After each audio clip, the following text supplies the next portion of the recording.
Have you ever been on LinkedIn and you've seen an article in your feed and suddenly it disappears from your feed and you never see it again?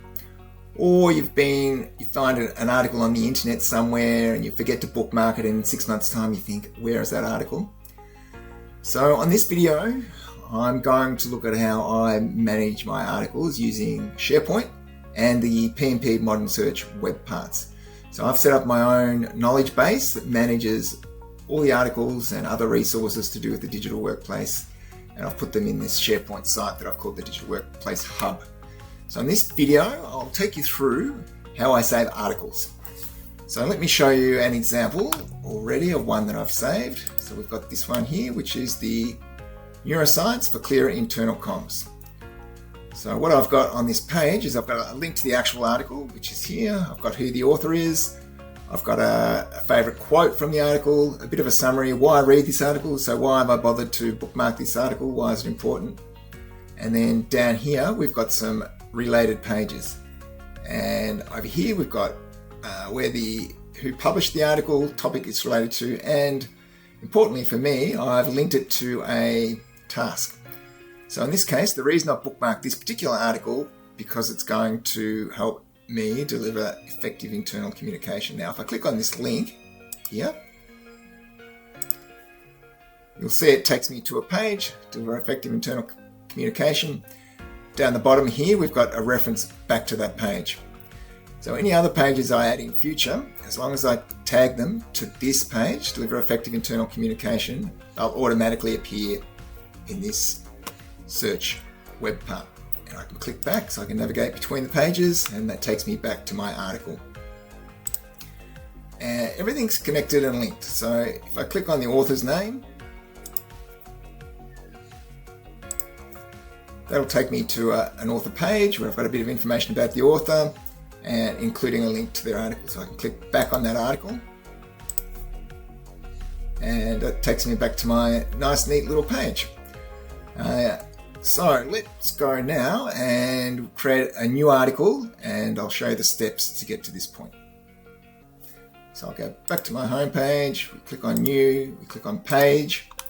I've got a bunch of templates, and I've covered some of these templates in other videos which are on my YouTube, which I'll put a link in the comments section to my YouTube channel. So let's click on article, use this template.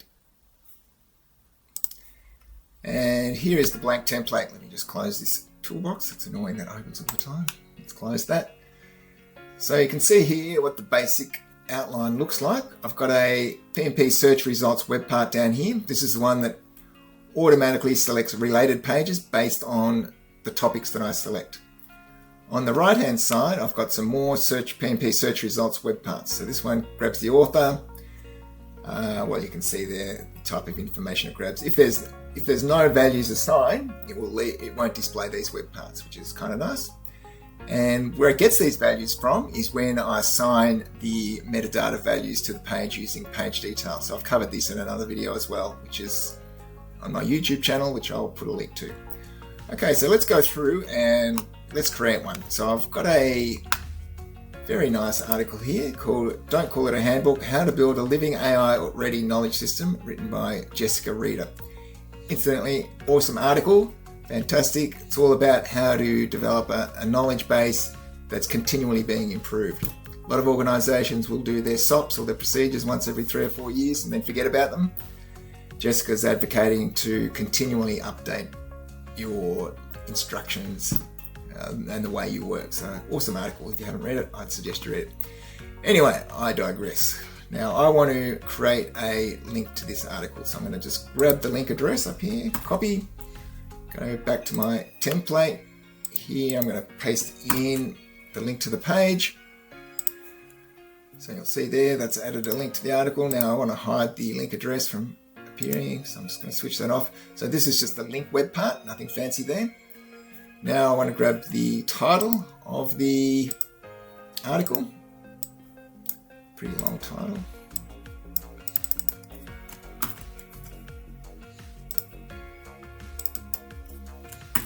Paste it here. Now I need to pick out a quote. just a little one sentence about why I should read the article and 6 or 7 bullet points summarizing the article. So I'll quickly do that right now. Okay, so I've got a quote, I've got why read the article, and I've got an article summary.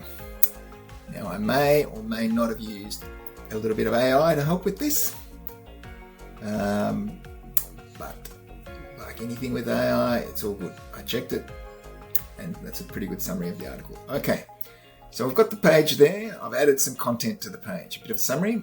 Down here, we don't need to worry about this search results. This page is generated automatically depending on the topics we pick.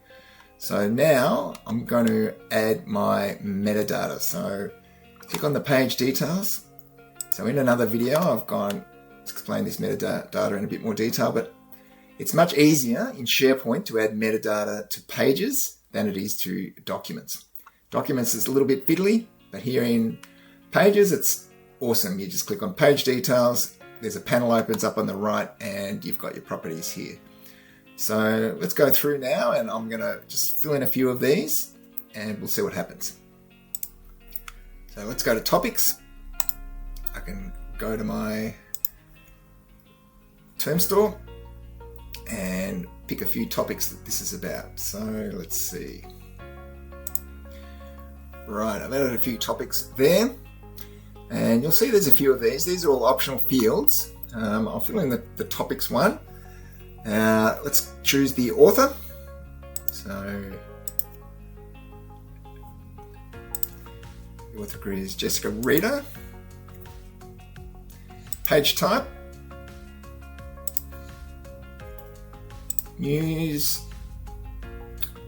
Let's just call it external news. Okay, the date the article was published was the 25th of November 2024.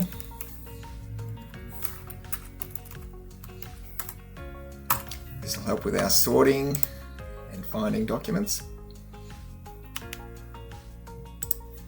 I'm not going to fill in all of these, but the more metadata values you add, the better. The last one I'm going to add is the how-to. So let's click on how-to.